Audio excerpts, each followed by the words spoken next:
안교 교과해설 방송을 시작하겠습니다. 벌써 2023년의 마지막 기인 제4기가 되었습니다. 이번 주부터 우리는 하나님의 선교, 나의 선교라는 주제로 새로운 교과를 공부하게 됩니다. 2023년이 시작된 후로 지금까지 우리는 제1기의 청지기 사명에 대해서 공부를 했고요. 제2기에는 세천사의 기별에 대해서 공부를 했고 제3기에는 에베소서를 공부하였습니다. 자, 이제 올해의 마지막 기인 제4기에는 선교 사명에 대해서 공부를 하게 됩니다. 선교는 교회가 존재하는 목적이자 궁극적 사명이죠. 일반적으로 교회는 가르치는 사역, 디다케, 그리고 전하는 사역, 케리그마, 봉사하는 사역, 디아코니아, 그리고 교제하는 사역, 코이노니아, 이 네 가지 사역을 위해서 하나님께서 불러낸 무리라고 정의할 수 있습니다. 이러한 교회의 기능과 역할 중에서 사실 가장 핵심적인 것은 케리그마, 즉 전하는 것이죠. 마가복음 3장 14절에서 예수님은 12제자를 세우실 때에 제자를 세우시는 목적이 이는 자기와 함께 있게 하고 또 보내사 전도도 하며 귀신을 내쫓는 권능도 가지게 하려 하심이라는 그런 말씀을 주셨습니다. 여기서 전도로 번역된 그리스어 케루소는 바로 하나님의 복음을 선포하다라는 의미를 가진 그런 단어입니다.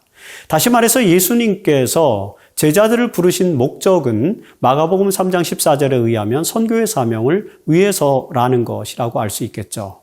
그래서 예수님께서는 지상에서의 마지막 사역에서도 제자들에게 이제 대사명을 주실 때 특별히 마가복음 16장 15절에 보면 너희는 온 천하에 다니며 만민에게 복음을 전파하라고 이렇게 말씀하신 것입니다.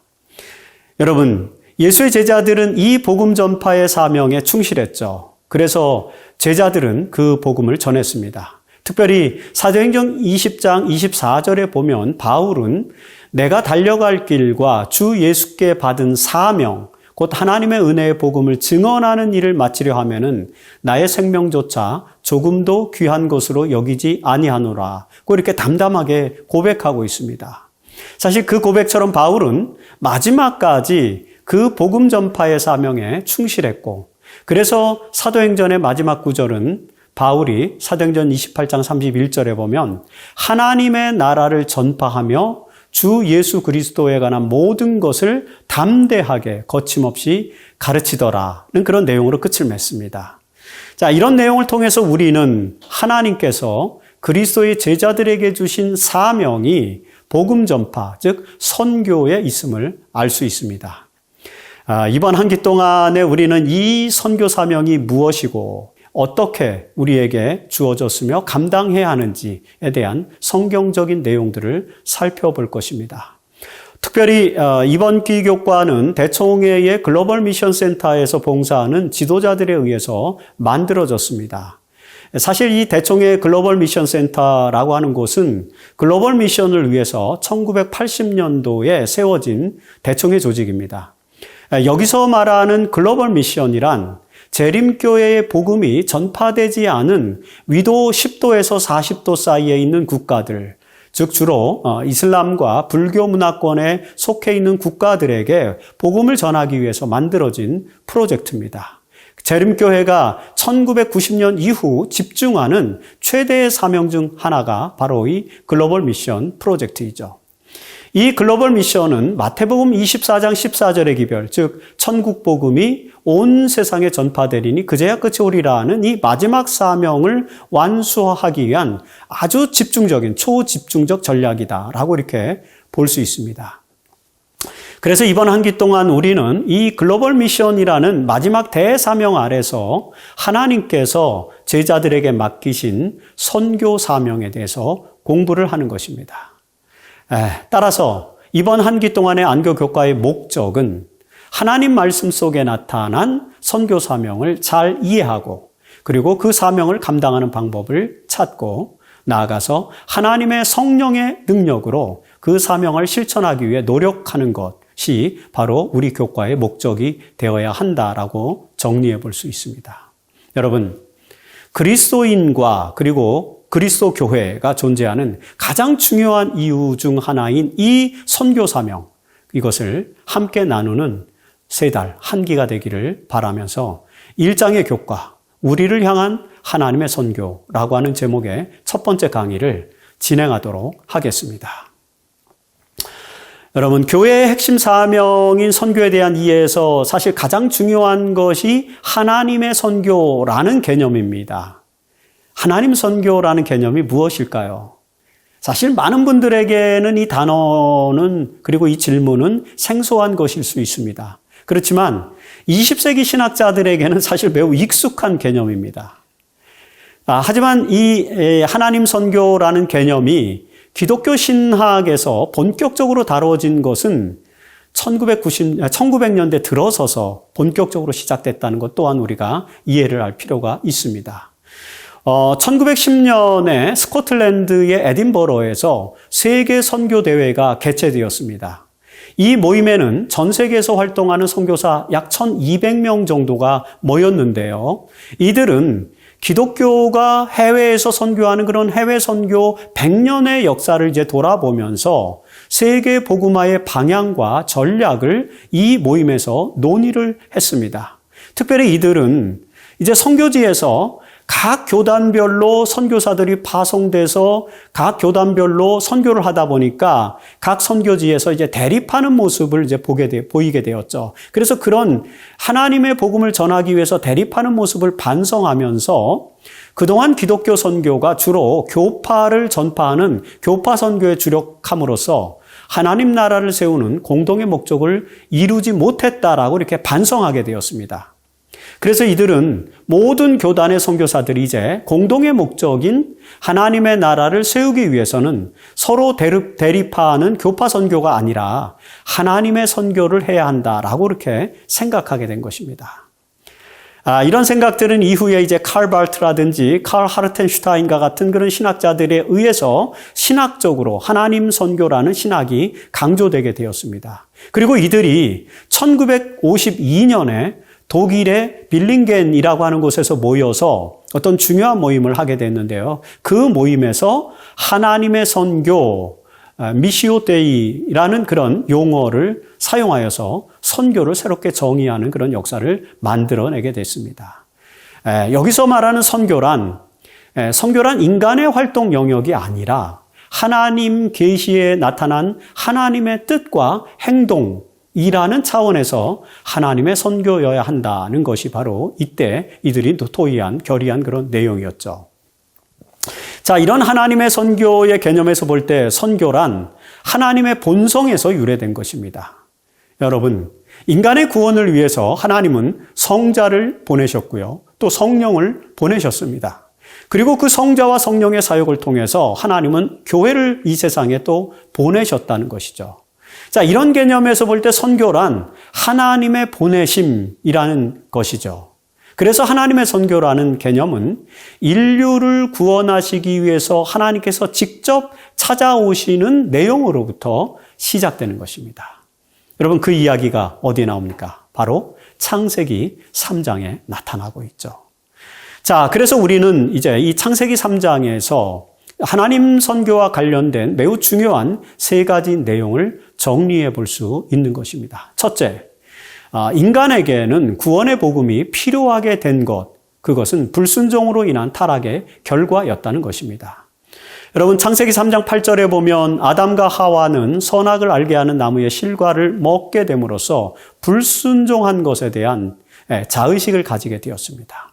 그런 자의식을 가진 후에 이제 하나님께서 오셨을 때 여호와 하나님의 낯을 피하여 동산 나무 사이에 숨은지라고 이렇게 창세기 3장 8절에 기록되어 있죠. 하나님과 인간이 분리된 최초의 사건이 벌어진 것입니다.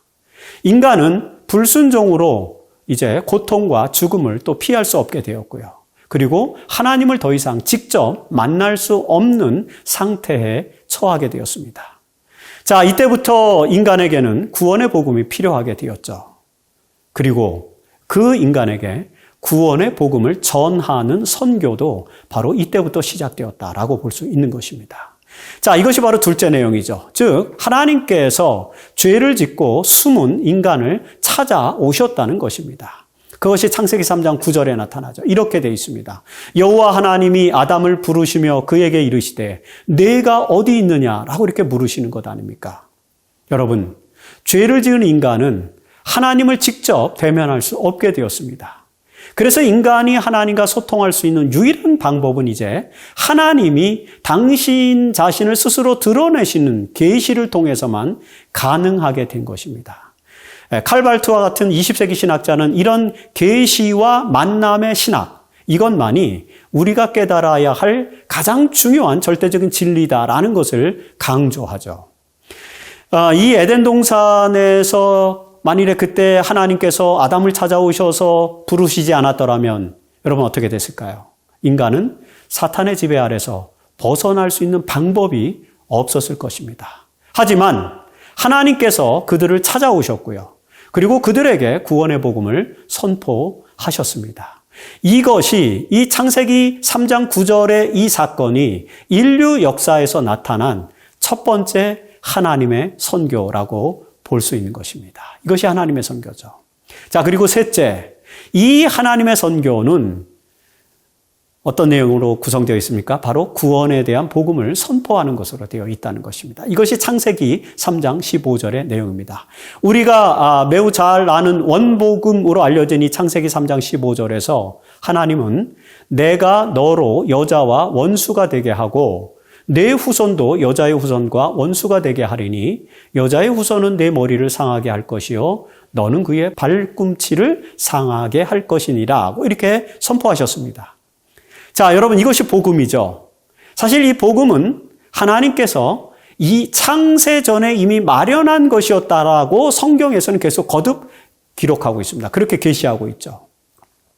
우선 스가랴서 6장 13절에 보면 창세전에 하늘에서 아버지 하나님과 아들 하나님 사이, 이 둘 사이에 평화의 의논이 있었다라고 이렇게 기록하고 있습니다.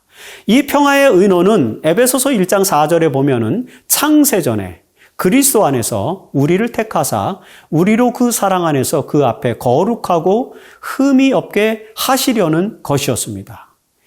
자, 하나님께서는 이제 이 구원의 계획을 인간에게 알려줘야만 했죠. 창세전에 마련하신 이 구원의 계획. 이것을 타락 이후에 인간에게 선포해야만 했습니다. 그래서 여러분 하나님이 죄를 지은 아담과 하와를 찾아오셨고 그들에게 여자의 후손에 대한 구속의 계획을 알려주신 것입니다. 이것이 바로 하나님의 선교입니다. 하나님은 그렇게 아담과 하와에게로 오셨고요. 그리고 여러분 이제 우리에게로 또 오신다는 약속이죠. 인간을 구원하기 위해서 찾아오시는 하나님, 그 하나님의 섭리 속에서 우리는 하나님의 선교라고 하는 개념을 이해할 수 있게 되는 것입니다. 에덴 동산에서 인류가 타락하자마자 구원의 계획을 선포하셨음에도 불구하고 사실 인간은 그 계획에 부합하는 삶을 살지 못했습니다. 사탄의 영향력은 많은 사람들에게 여자의 후손에 대한 기다림을 상실하게 만들었죠. 그래서 인간은 거듭 타락했고요. 하나님의 심판이 있게 되었습니다. 우리가 잘 아는 노아홍수의 사건과 바벨탑 사건은 그런 하나님의 심판을 보여주고 있죠. 그러나 하나님은 인류의 심판과 멸망을 바라지는 않으셨습니다. 여러분, 아담과 하와를 찾아오셔서 그들에게 구원의 계획을 선포하신 하나님께서는 그 타락한 인류와 여전히 함께 하시기를 원하셨습니다. 그래서 그분은 이제 당신의 백성들을 부르시고 그들과 언약을 맺으셨죠. 그 언약은 유대교라고 하는 종교가 형성되기 이전에 이미 아브라함과 이삭과 야곱에게 주어졌습니다. 이 내용을 우리가 이제 월요일 소지에서 공부를 하게 되는 것입니다. 자, 하나님은 먼저 아브라함과 이렇게 언약을 맺으십니다. 자, 창세기 17장 7절에서 내가 내 언약을 나와 너 및 내 대대 후손 사이에 세워서 영원한 언약을 삼고 너와 내 후손의 하나님이 되리라. 이렇게 언약하신 것입니다. 여러분 사실 성경에서 언약이라는 단어, 이 베리트라고 하는 히브리어 단어가 제일 먼저 등장하는 것은 사실 창세기 6장 18절의 노아홍수 사건에서였습니다. 그 이후로 이제 창세기에 굉장히 많은 이제 베리트라는 단어가 등장하는데 이 창세기 안에는 언약이라는 이 단어가 27번 정도 사용됩니다. 그 중에서 7번은 이제 노아의 언약, 노아홍수와 관련된 노아의 언약에서 사용되고요. 그리고 13번은 아브라함의 언약에서 사용이 됩니다. 따라서 노아홍수 이후에 아브라함과 맺으신 언약은 하나님의 언약 중에서 매우 중요한 언약임을 알 수 있습니다. 왜냐하면 그 아브라함의 언약에서 언약이라는 단어가 13번 등장하기 때문입니다. 27번 중에. 자, 아브라함과의 언약에서 하나님께서는 아브라함과 그 후손들과 영원한 언약을 삼았습니다. 그 언약의 내용이 뭐예요? 바로 창세기 17장 8절에 있는 내용입니다. 내가 너와 내 후손에게 내가 거류하는 이 땅, 곧 가나안 온 땅을 주어서 영원한 기업이 되게 하고 나는 그들의 하나님이 되리라는 것입니다. 그리고 여러분, 이 언약이 유효하게 되려면 어떻게 해야 돼요? 너는 내 언약을 지키고 그리고 내 후손도 대대로 이 언약을 지키라. 너희 중 남자는 다 할례를 받으라. 이것이 나와 너희와 너희 후손 사이에 지킬 내 언약이니라고 이렇게 말씀하시죠. 자, 우리는 이 아브라함의 언약이 어떻게 지켜지고 유지되었는지를 사실 잘 알고 있습니다. 아브라함의 후손들은 그 언약을 대대로 지키면서 하나님의 백성으로 살았죠. 그리고 여러분, 이 하나님께서 아브라함과 맺으신 이 언약은 사실 그의 아들 이삭 그리고 야곱에게로 계속해서 반복되어서 나타나게 됩니다. 먼저 이삭에게 이런 약속이 주어지죠. 창세기 26장 3절입니다. 이 땅에 거류하면 내가 너와 함께 있어 내게 복을 주고 내가 이 모든 땅을 너와 내 자손에게 주리라. 왜냐하면 내가 내 아버지 아브라함에게 맹세한 것, 언약한 것을 이루기 위함이다. 이렇게 설명하고 있죠. 자, 여기서 이삭의 언약이 아브라함의 언약과 같은 것임은 내용을 통해서 확인할 수 있죠. 왜냐하면 이 내용에 보면은 하나님은 내 아버지 아브라함에게 맹세한 것을 이루어라고 이렇게 첨언하고 있지 않습니까? 이처럼 이삭에게 주신 언약은 아브라함에게 주신 언약과 동일한 것이었습니다. 그리고 이 언약은 또 야곱의 언약에도 마찬가지로 또 반복돼서 나타나죠. 창세기 28장 15절에서 하나님은 야곱에게 내가 너와 함께 있어 내가 어디로 가든지 너를 지키며 너를 이끌어 이 땅으로 돌아오게 할지라. 내가 네게 허락한 것을 다 이루기까지 너를 떠나지 아니하리라 하신지라. 이렇게 말씀하십니다. 자, 이삭의 언약과 야곱의 언약에서는 아브라함의 언약에서 나타나지 않는 한 문장이 추가되어 있습니다. 하나님께서 그것을 추가하신 것이죠. 그 내용은 뭐냐면 바로 내가 너와 함께 있어라는 약속이죠. 하나님이 이삭과 함께 있고 하나님이 야곱과 함께 있고 하나님이 이스라엘 백성과 함께 있겠다는 그런 약속입니다. 이처럼 아브라함과 이삭과 야곱에게 주신 하나님의 언약의 중심은 하나님께서 그들과 함께 있겠다는 것으로 우리가 정리해 볼 수 있는 것입니다. 이처럼 인류의 구원과 축복을 위해서 하나님께서는 그들과 인류와 함께 하시는 방식으로 이렇게 존재하게 되는데 이것이 바로 하나님의 선교라고 볼 수 있는 것입니다. 이 하나님의 선교는 이제 아브라함의 언약 이후로 이스라엘 백성들과도 또 늘 함께 했죠. 그래서 창세기 39장 2절에 보면은 여호와께서 요셉과 함께 하심으로, 그렇죠? 여기서도 함께 하신다는 약속이 있죠. 그가 형통한 자가 되어 그의 주인 애굽 사람의 집에 있으니라고 이렇게 기록하고 있습니다. 이런 기록들은 뭐 창세기 39장 21절, 23절 이런 데서도 이제 거듭해서 나타나게 됩니다. 그리고 유대인들이 이제 결성되기 위해서 이제 출애굽기 3장 12절에 보면 출애굽 과정에서도 하나님이 이르시되 내가 반드시 너와 함께 있으리라고 모세에게 또 약속하시죠. 그리고 이 이후에 정말 하나님은 출애굽한 이스라엘 백성들과 함께 하시기 위해서 하나의 제도를 또 만드십니다. 그게 무슨 제도입니까? 그것이 바로 성막 제도입니다.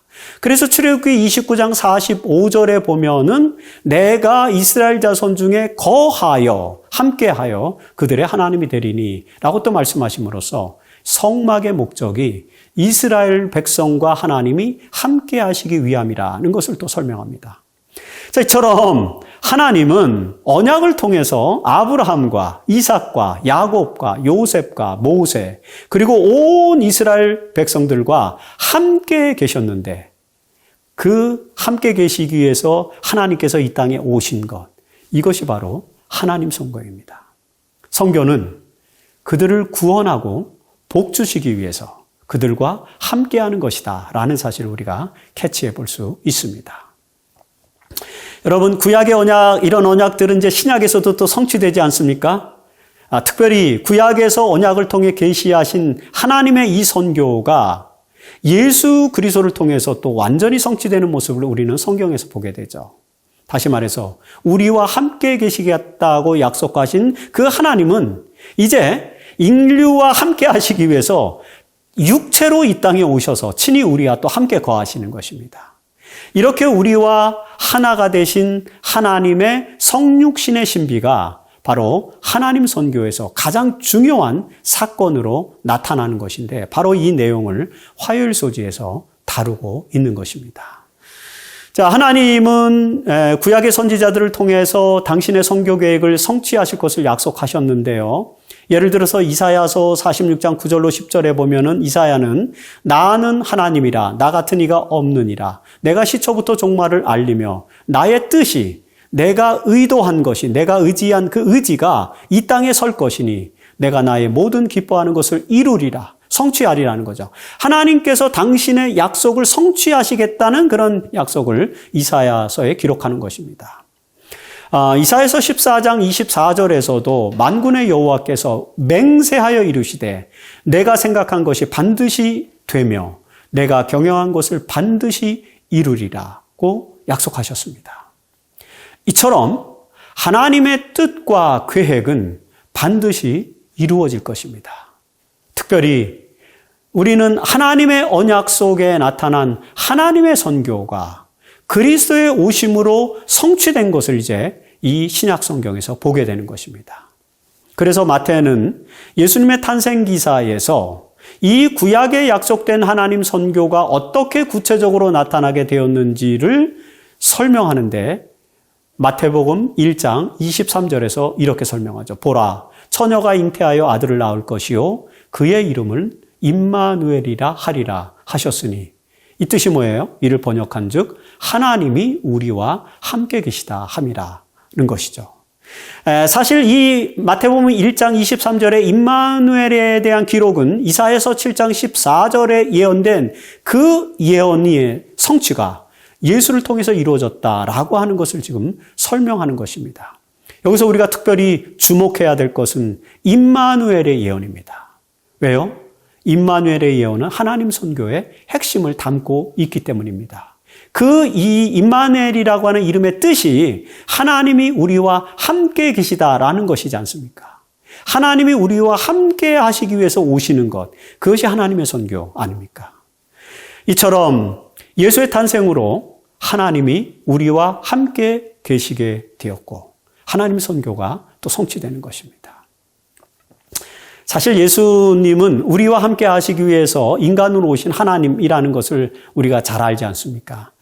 이런 성육신의 신비를 신학적으로 아주 잘 설명한 제자가 바로 요한입니다. 그래서 요한은 요한복음 1장에서 이 내용을 설명하는데 특별히 1장 14절에서 말씀이 육신이 되어 우리 가운데 거하심에 우리와 함께 하심에 우리가 그 영광을 보니까 아버지의 독생자의 영광이요 은혜와 진리가 충만하더라는 그런 기록을 읽을 수 있지 않습니까? 자, 예수는 말씀이 육신이 되신 아버지의 독생자이십니다. 여기서 말씀은 로고스죠. 로고스가 육체, 사륵스를 입었다는 것입니다. 그리고 그분께서 이 로고스가 육신이 되신 이유는 뭐예요? 바로 우리 가운데 거하시기 위함이었다라는 것이죠. 여러분, 하나님이 우리 가운데 거하시기 위해서, 즉 하나님 선교를 위해서 육신을 취하셔야 했다. 성육신이죠. 여기서 하나님 선교의 핵심 전략이 드러나는 것입니다. 그것이 바로 성육신의 전략인 것입니다. 자, 여러분, 선교는 성육신의 사명이라는 것이죠. 그들과 함께 하기 위해서 우리가 그들과 같이 되는 것, 이것이 바로 성육신입니다. 이와 관련해서 엘렌 화이트는 시대소망 19페이지에서 이렇게 우리에게 권면해주고 있습니다. 그는 죄로 어두워진 이 세상에 하나님의 사랑의 빛을 드러내시려고 곧 우리와 함께 계시는 하나님이 되시려고 오셨다. 그러므로 그의 이름은 임마누엘이라 하리라고 그에 대하여 예언되었다. 예수께서는 우리와 함께 계시기 위하여 오심으로써 하나님을 사람들과 천사들에게 나타내시려 하셨다. 그는 하나님의 생각을 들을 수 있도록 한 하나님의 말씀, 로고스이셨다.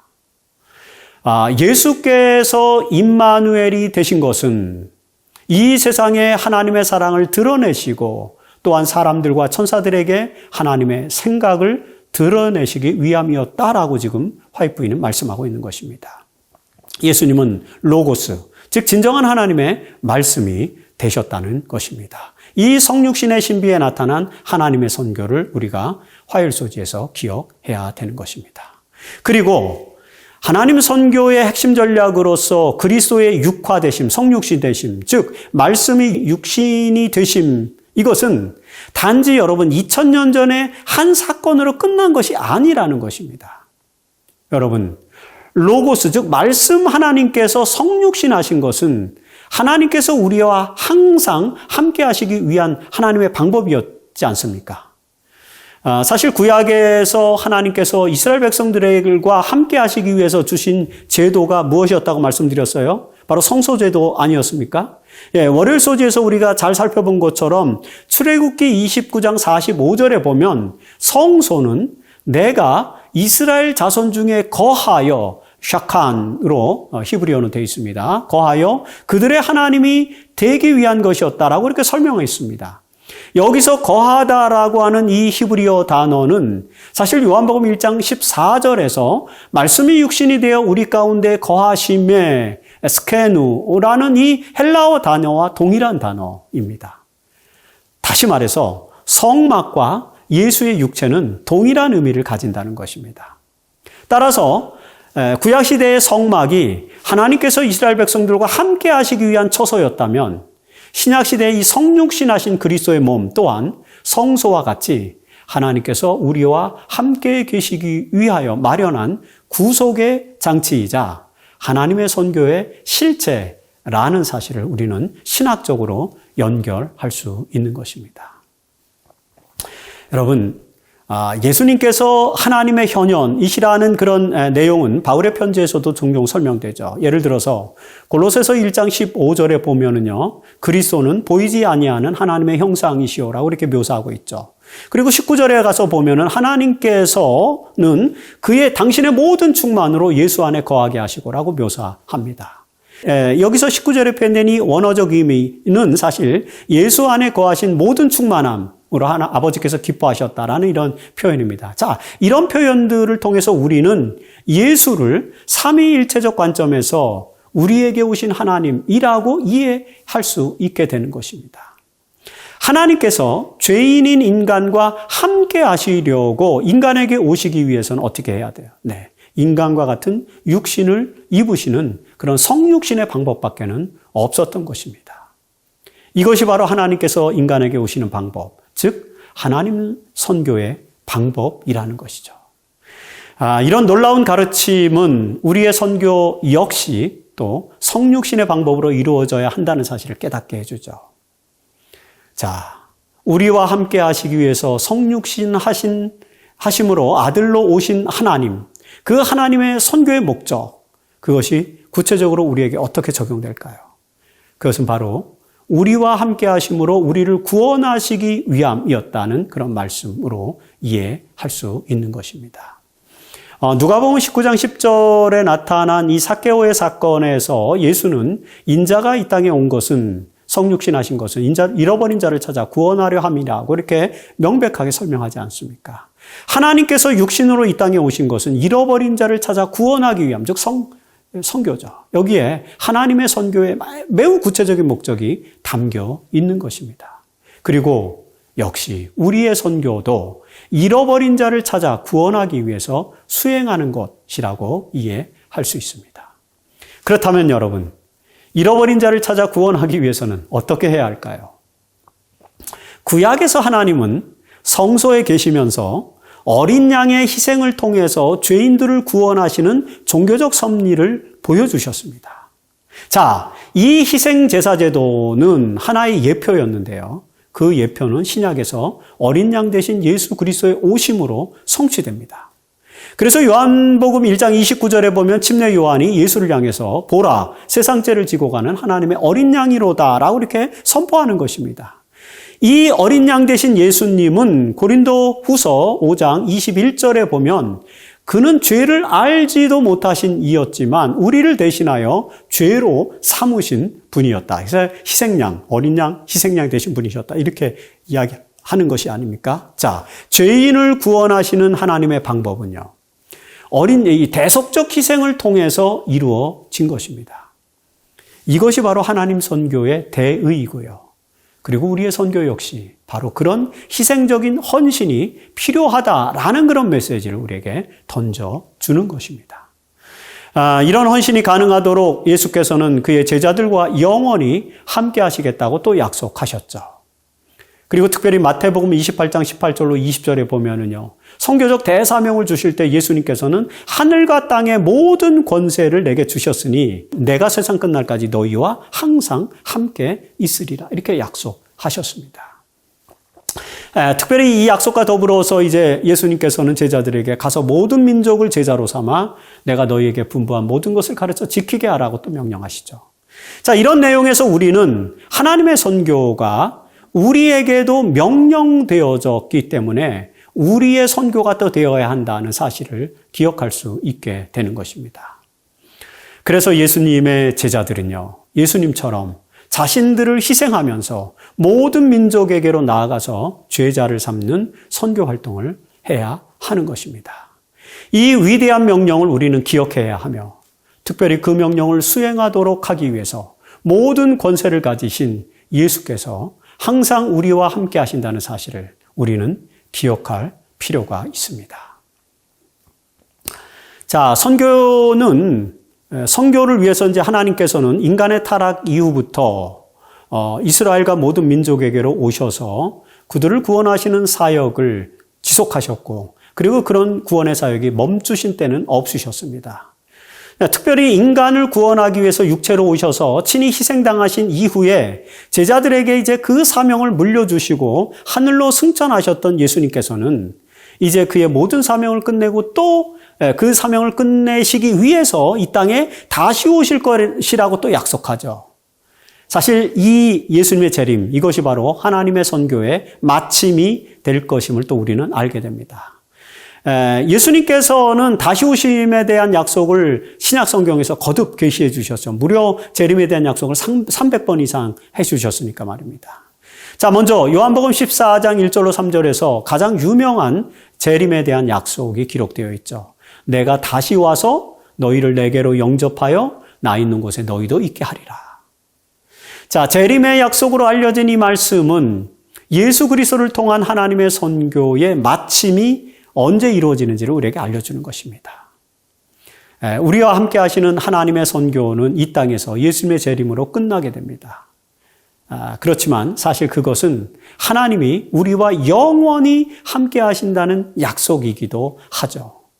다시 말해서 우리와 함께 하시는 하나님의 선교는 사실 재림으로서 이 땅에서는 마쳐지지만 영원히 하늘에서 계속되는 영원한 것이기도 하다는 것을 우리는 또 생각해 보게 되는 것입니다.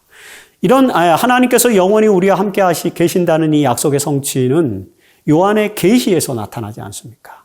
그것이 계시록 21장 3절입니다. 여기에 보면 새하늘과 새 땅에서는 하나님의 장막이 사람들과 함께 있고 그분께서 그들과 함께 거하시리라. 그들은 그분의 백성이 되고 하나님께서는 친히 그들과 함께 계셔서 그들의 하나님이 되시리라고 이렇게 예언되어 있습니다. 자, 새 하늘과 새 땅에서는 하나님께서 사람들과 영원히 함께 하실 것이라는 말씀이죠. 하나님의 선교가 이 땅에서 마쳐지고 인류를 위한 구속이 완전히 이루어지게 되면 이 땅에서 이 새 하늘과 새 땅은 다시 하나님과 함께 영원히 함께하는 곳이 될 것이고 인간은 하나님과 언제나 함께 할 수 있는 이 회복된 에덴이 될 것이다 라는 그런 말씀을 우리가 보게 되는 것입니다. 이처럼 하나님께서 인간에게 함께 하시고 다시 오시는 이유는 바로 이런 구속의 목적을 실현시키기 위해서다라는 것입니다. 여러분, 우리가 이 하나님의 선교를 배운 우리가 우리의 선교를 위해서 사람들에게 전해야 할 기별은 바로 이런 것들입니다. 우리는 예수의 재림으로 하나님이 우리와 영원히 함께 하실 것을 전함으로써 이 땅에 참된 희망을 선포해야 하는 것입니다. 이런 참된 희망과 관련해서 엘렌 화이트는 시대소망 226페이지, 시대소망 26페이지에서 이렇게 교훈하고 있습니다. 구속의 사업은 완성될 것이다. 죄가 많던 곳에 하나님의 은혜가 더 풍성하여진다. 사탄이 자기의 것이라고 주장한 바로 이 땅, 지구 자체가 속량함을 받을 뿐만 아니라 높임을 받게 될 것이다. 하나님의 아들이 인성으로 거하시고 영광의 왕께서 생활하시고 고생하시고 돌아가신 이 땅에서 그가 만물을 새롭게 하실 때에 하나님의 장막이 사람들과 함께 있을 것이며 그리하여 영원한 세대를 통하여 구속받은 자들이 주의 빛 가운데 다닐 때에 그들은 그의 말할 수 없는 선물인 임마누엘, 곧 우리와 함께 계시는 하나님을 주신 것에 대하여 하나님을 찬송할 것이다. 여러분, 이번 주에 우리는 우리를 향한 하나님의 선교의 기초가 무엇인지를 살펴보았습니다. 하나님의 선교란 우리와 함께 하시기 위해서 우리에게 오시는 것으로 시작되고요. 그리고 그분의 그 선교의 목적은 우리를 구원하시기 위함이다라는 것을 우리는 살펴보았죠. 특별히 구약의 성소제도와 신약에서 예수의 성육신은 모두가 다 그 하나님의 선교를 실현하기 위한 하나님의 방법을 보여주고 있는 사실을 우리는 깨닫게 되었습니다. 우리를 구원하시기 위해서 오신 예수님께서는 이제 제자들을 세우시고 그 제자들로 하여금 하나님의 선교에 참여하도록 또 명령하셨습니다. 우리는 그 대사명에 따라서 하나님의 구원의 기별을 모든 민족에게 전하는 사명을 받았습니다. 이런 말씀들의 기초에서 우리는 하나님의 선교와 그리고 우리의 선교를 이해할 수 있습니다. 이번 한 기 동안 우리는 이 하나님의 선교와 우리의 선교에 대해 더 깊이 이해하고 그리고 그 선교 활동에 헌신적으로 참여하는 그리스도의 제자들이 되는 경험에 동참하는 목적을 실현시켜야 할 것입니다. 엘렌 화이트는 사도행적 29페이지에서 우리에게 이렇게 권면하십니다. 그리스도께서는 그의 제자들에게 그 사업이 쉬울 것이라고 말씀하지 않으셨다. 그러나 그들은 홀로 싸우도록 버려둔 바 되지도 않을 것이었다. 그분은 당신께서 그들과 함께 할 것이며 그들이 믿음으로 나아간다면 전능자의 방패 아래 일하게 될 것이라고 보증하셨다. 그분의 말씀을 순종하고 그분과 연합하여 일하는 한 그들은 실패할 수 없었다. 그분은 그들에게 다음과 같이 명하셨다. 모든 나라에 가라. 사람이 사는 세상 끝까지 가라. 그리고 내가 그곳까지 그대들과 함께 하리라는 확신을 가져라. 그대들을 버리는 때는 결코 없으리니 믿음과 확신을 가지고 일하라. 내가 너희와 항상 함께하여 의무를 수행하는 너희를 도와주고 지도하고 위로하고 성화케 하고 붙잡아주고 다른 사람들로 그들의 시선을 하늘로 향하게 할 수 있는 기별을 전하는 일에 성공하게 할 것이다. 하나님은 불순종으로 타락한 인류를 구원하시기 위해서 인류에게 오셔서 함께 하시는 하나님의 선교를 이루셨습니다. 그리고 그것을 지금도 이루고 계십니다. 우리는 그리스도의 제자로서 하나님과 더불어 우리의 선교를 이루어야 합니다. 우리와 언제나 함께 하시는 하나님의 능력을 따라서 구원의 기별을 모든 민족에게 전하는 그리스도의 제자도를 깊이 받아들이는 예수 그리스도의 제자가 되는 축복을 경험하는 앞으로의 세 달이 되기를 바라면서 오늘 1과 안교 교과해설 방송을 마치겠습니다.